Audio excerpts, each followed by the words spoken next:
Assalamualaikum warahmatullahi wabarakatuh. Alhamdulillah.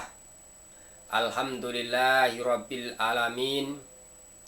Alladzi khalaqal mauta wal hayata liyabluwakum ayyukum ahsanu amala wa huwal azizul ghafur. Allahumma sholli wa sallim ala sayyidina Muhammad wa ala alihi wa ashabihi wa azwajihi wa zurriyatihi ajmain, amma ba'du. Segala puji kepada Allah Subhanahu wa taala atas limpahan karunia, kasih sayang, hidayahnya, nikmat-nikmat yang kita rasakan tiada tara, tiada terhingga, sehingga kita masih dikasih sayangi oleh Allah Subhanahu wa taala, masih bertemu dengan bulan Ramadan yang penuh berkah. Dari Ramadan sebelumnya, pada Ramadan hari ini kita masih bisa bersamanya, yang mana ini adalah Ramadan yang tidak semua orang bisa menikmatinya, karena banyak orang yang pada bulan Ramadan tahun ini mereka berada di rumah sakit, mereka berada di tempat-tempat pengungsian, mereka berada pada kondisi yang sangat berbeda dengan Ramadan di tahun sebelumnya. Pada tahun ini kita masih melaksanakan puasa dengan sepenuh hati, sepenuh jiwa. Kita berada pada kondisi yang lapang, keadaan yang aman dan tentram, tidak ada kekecewaan, tidak ada bala musibah yang menimpa. Walaupun kita berada pada suasana pandemi COVID-19, kita masih bisa dikaruniakan Allah survive, kesehatan, kekuatan, kesabaran. Maka inilah modal terpenting yang perlu kita bina, perlu kita syukuri, perlu kita jaga, dan senantiasa kita jadikan sebagai lahan untuk memupuk jiwa kita menjadi lebih tangguh, lebih yakin, lebih tawajuh, bersungguh-sungguh, konsentrasi batin kita, zahir kita kepada Allah Subhanahu wa ta'ala.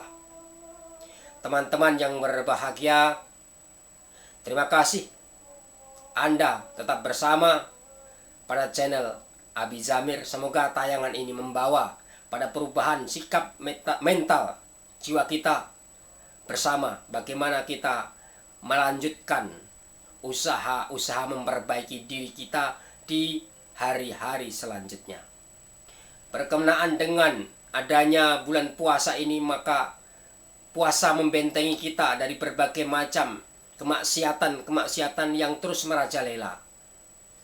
Puasa ini akan menjadikan kita lebih konsentrasi manakala kita mengetahui bagaimana dan seperti apa puasa yang mesti kita jalankan, apa yang mesti kita jaga, apa yang mesti kita tinggalkan. Di antara adab-adab berpuasa yang sesuai dengan tuntunan Nabi Muhammad SAW adalah kita berpuasa itu adalah dengan sepenuh konsentrasi batin, mengosongkan hati kita dari selain Allah Subhanahu wa ta'ala.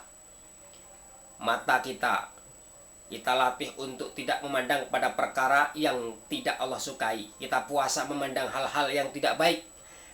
Umpama tempo hari kita masih memandang perkara-perkara batil, apakah itu lawan jenis, apakah itu tayangan-tayangan, apakah itu berupa lingkungan-lingkungan dengan pandangan-pandangan yang tidak diridhoi Allah Subhanahu wa ta'ala, maka puasa momen inilah kita tahan diri kita untuk memandang kepada perkara yang tidak dibenarkan, baik itu tayangan visual, baik itu pandangan yang ada di sekitar lingkungan. Maka kita belajar menundukkan, belajar memalingkan diri dari memandang hal-hal itu.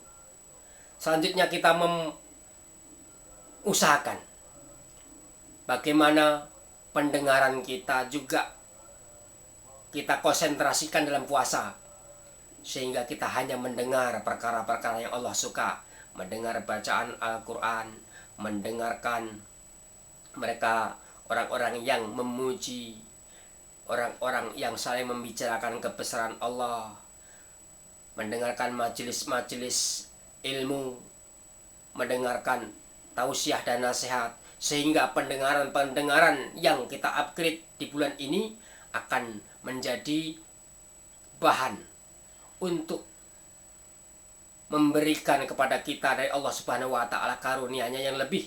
Karena puasa adalah ibadah siriyah, ibadah yang tidak nampak, hanya Allah saja yang akan memberikan pahalanya. Seberapa besar, seberapa banyak, Allah saja yang mengetahuinya, karena puasa adalah ibadah kita semata, hanya dengan Allah, tidak dapat dilihat oleh mata, oleh hati, oleh pikiran orang di sekitar.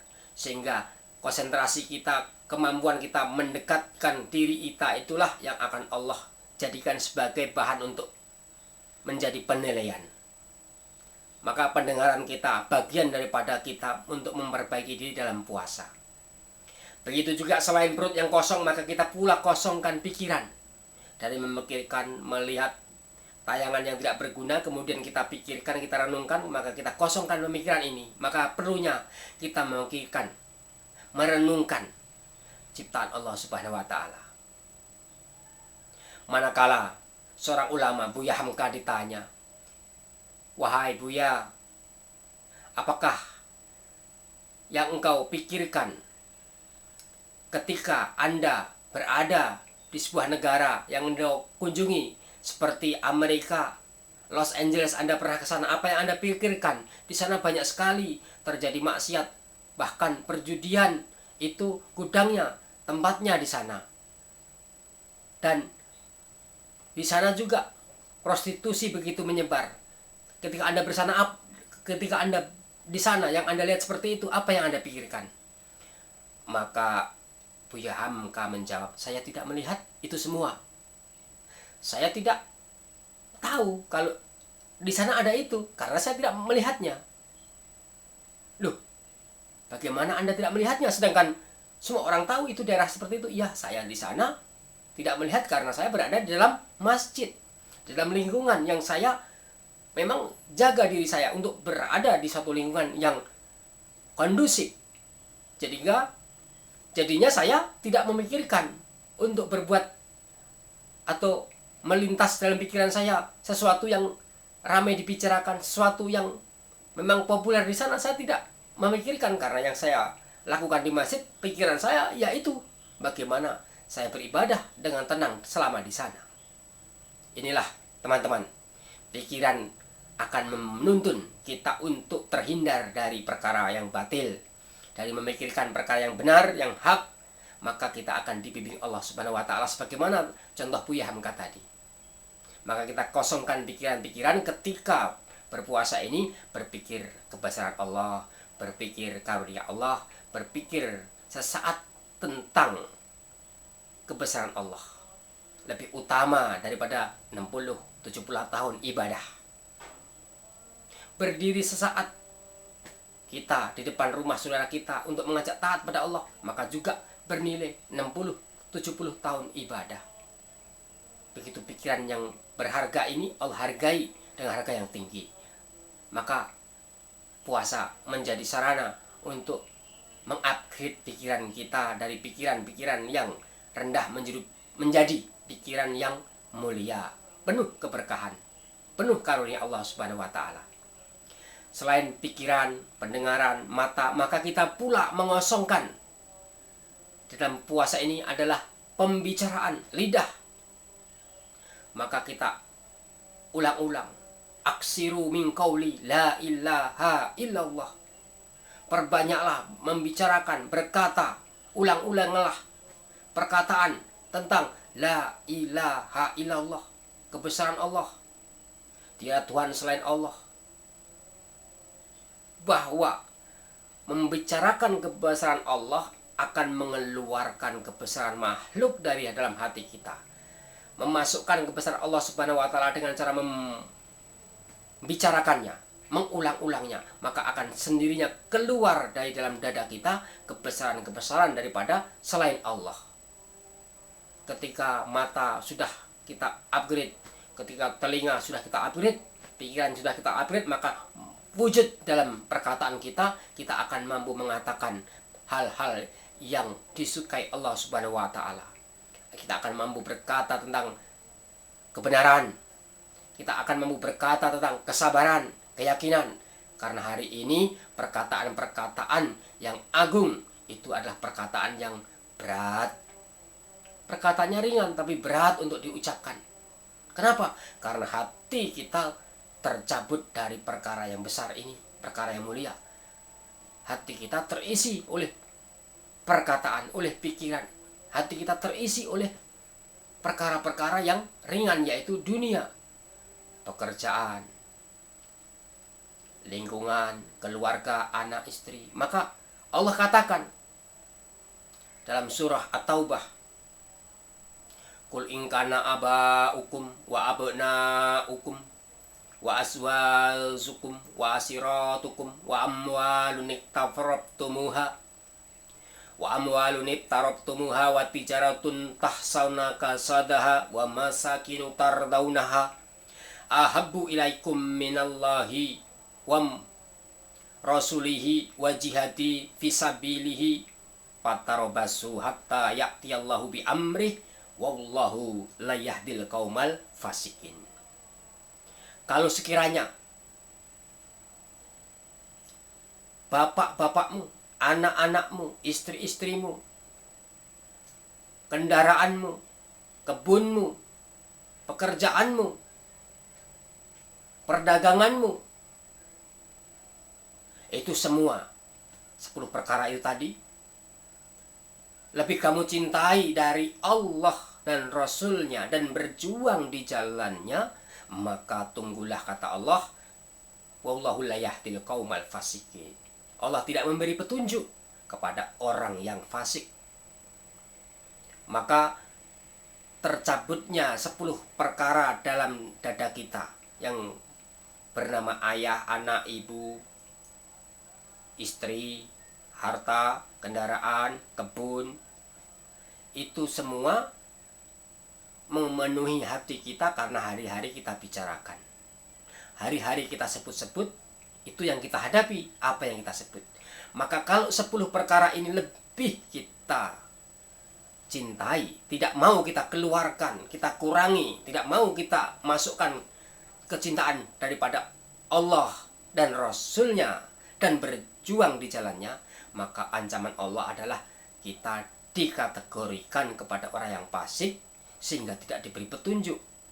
Maka jangan heran kalau sholat yang kita lakukan kemudian tidak memberi efek, tidak memberikan nuansa yang mampu merubah keadaan kita, mampu memperbaiki ekonomi kita, mampu membentuk jiwa kita. Karena Allah berlepas tangan, tidak memberi petunjuk kepada orang yang fasik. Orang yang fasik adalah orang yang masih 10 perkara ini ada dalam hati mereka, tidak mau ia keluarkan. Maka belajar puasa ini kita keluarkan mereka dengan membicarakan kebesaran Allah. Kita ulang-ulang kebesaran Allah, kita bicarakan supaya masuk dalam hati kita, supaya keluar kebesaran yang 10 isi dalam hidup kita ini. Sehingga mudah ringan kita untuk memperoleh hidayah Allah Subhanahu wa taala, sehingga Allah ampuni dosa-dosa yang selama ini kita perbuat, sehingga Allah ganti amal-amal yang selama ini tertolak. Kita dimampukan, diberikan nikmat untuk mengamalkan amal-amalan yang Allah sukai, sehingga kita punlah begitu mudah, begitu ringan untuk membuatnya. Sehingga doa-doa kita Allah terima, Allah rubah lingkungan, keluarga, anak, bukan tangan kita. Hari ini kita ingin merubah anak kita yang nakal, maka apapun yang kita kerahkan tidak akan mampu merubah anak kita untuk tidak nakal. Kita merubah istri yang tidak taat, apapun yang kita lakukan tidak akan mampu merubah istri kita yang tidak taat. Apapun yang kita perbuat, kita pikirkan, kita perjuangkan untuk merubah semua di luar diri kita, kita tidak akan mampu untuk melakukannya kecuali kita merubah dulu yang ada dalam hati kita ini. Kita rubah dulu kebesaran makhluk ini supaya keluar, masuk kebesaran Allah, maka nanti Allah akan perbaiki pelan-pelan sesuai dengan sebanyak mana pengorbanan, sebanyak mana kepahaman. Semakin paham akan kebesaran Allah, maka akan semakin banyak kita berani berkorban, berani sodakoh, berani infak, berani mengeluarkan harta-harta kita untuk jalan Allah Subhanahu wa Ta'ala, bahkan mengeluarkan harta yang terbaiknya untuk infak, sedekah. Keberanian ini muncul dari perbaikan suasana hati yang terisi kebesaran Allah, tercabut kebesaran makhluk. Maka terbuka pula jalan, dimudahkan oleh Allah Subhanahu wa Ta'ala untuk menerima ilmu-ilmu kalamullah. Dimudahkan pula kita untuk beribadah sehingga pekerjaan kita tidak menjadi alasan. Akan semakin lapang waktu kita untuk beribadah dan semakin mudah kita memperoleh karunia-Nya, rezekinya. Hari ini orang susah untuk beribadah karena terhalang oleh pekerjaan yang menyita waktu, sehingga porsi ibadahnya hanya sebatas rutinitas, sebentar saja, selingan saja. Sebagai curahan sepenuh jiwa adalah untuk merubah dirinya, dia bekerja bertungkus lumus, bersusah payah, pontang-panting, tetapi dalam ibadah ia tidak mampu bersungguh-sungguh. Inilah, dengan tercabutnya hati kita dari kebesaran makhluk tadi, maka Allah beri porsi yang mudah untuk beribadah, sehingga urusan-urusan kita, dunia-dunia kita ini akan ringan, akan semakin terarah, semakin mudah kita raih dari efek Allah beri taufik dalam ibadah tadi. Allah katakan dalam hadis qudsi, ya abna Adam, tafarok li ibadati amlan sadaqrakaginan amlan sadarakaginan asuda fakrak wa illa taf'al malaktu sadaraka asuda fakrak. Hai anak Adam, sibukkanlah dirimu dalam beribadah kepadaku, kata Allah. Niscaya aku akan penuhi dadamu dengan kekayaan dan aku hilangkan kemiskinanmu. Jika tidak, maka aku akan sibukkan kamu dengan urusan-urusan yang sementara kemiskinanmu tetap saja tidak akan aku hilangkan. Inilah ancaman. Padilah juga seruan berbau ancaman dan berusaha untuk memberikan tekanan kepada kita bahwa menyibukkan diri dalam perkara ibadah akan mendatangkan kekayaan. Apabila tidak menyibukkan diri dalam ibadah, maka kekayaan itu tidak akan Allah datangkan dengan mudah. Kita akan disibukkan oleh Allah dengan urusan-urusan yang sementara urusan kita bertambah, masalah bertambah, pengeluaran juga bertambah, dan tidak kunjung habis-habisnya. Maka kerugian yang amat besar. Kerugian yang amat besar apabila kita tidak ditolong oleh Allah Subhanahu wa Ta'ala. Maka pentingnya atas dasar inilah kita beramal lagi dan terus. Allah dulu, Allah lagi, Allah terus.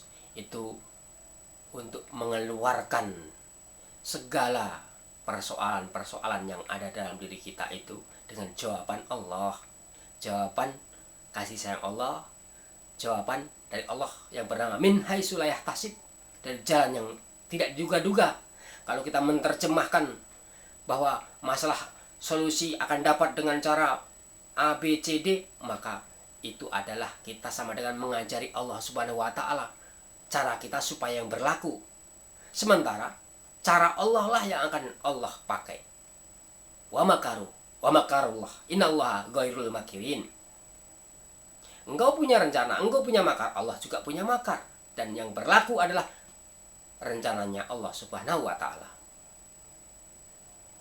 Maka puasa Ramadan melatih kita berkontemplasi, mengajarkan kita untuk evaluasi, menahan diri, menahan pikiran, menahan mata, menahan hal-hal yang tidak menunjang untuk bisa kita mendapatkan derajat di sisi Allah Subhanahu wa taala. Kita tambah pembicaraan-pembicaraan yang disukai Allah Subhanahu wa taala. Demikianlah teman-teman tayangan kali ini. Semoga Anda Allah mudahkan, Allah ijabah doanya di bulan Ramadan ini, sehingga apa-apa yang Anda hajatkan, Anda niatkan, Anda doakan, akan Allah penuhi dengan cara Anda bersungguh-sungguh, dengan cara Anda mendekat sepenuh jiwa, sepenuh hati di hadapan Allah Subhanahu wa taala. Terima kasih. Mari kita berdoa. Ya Rahman, Ya Rahim, Ya Ghani, Ya Mukni, Ya Hayyu, Ya Qayyum. Ya Allah, kiranya karuniakan kepada kami taufik hidayah-Mu, sinarilah hati kami dengan kebesaran-Mu. Berilah kami ya Allah kepahaman agama. Berikanlah kami ya Allah suasana lingkungan yang mendukung untuk mengamalkan agama. Berikanlah kepada kami ya Allah keluarga yang mampu untuk mengamalkan agama, sedangkan kami lemah, sedangkan diri ini begitu hina, begitu tidak mampu untuk menjauhkan diri dari siksa-Mu, dari azab-Mu, dari murka-Mu. Maka tolonglah diri-diri kami ini ya Allah. Kiranya ya Allah perbaikilah hati kami, ucapan kami, pandangan kami, penglihatan kami. Ya Allah, kiranya ya Allah jadikanlah Ramadan ini Engkau ampuni kami, terimalah doa kami, sampaikanlah hajat-hajat kami. Rabbana atina fid dunya hasanah wa fil akhirati hasanah wa qina azabannar. Walhamdulillahirabbil alamin. Terima kasih kepada teman-teman yang telah memberikan subscribe. Mohon untuk terus menyalakan lonceng notifikasi sehingga tayangan berikutnya Anda ikut menjadi penyebar dari video ini kemana saja. Semoga menjadi amal, menjadi jalan kita fastabiqul khairat, berlomba-lomba dalam kebaikan. Seakhiri, wabillahi taufiq wal hidayah. Wassalamualaikum warahmatullahi wabarakatuh.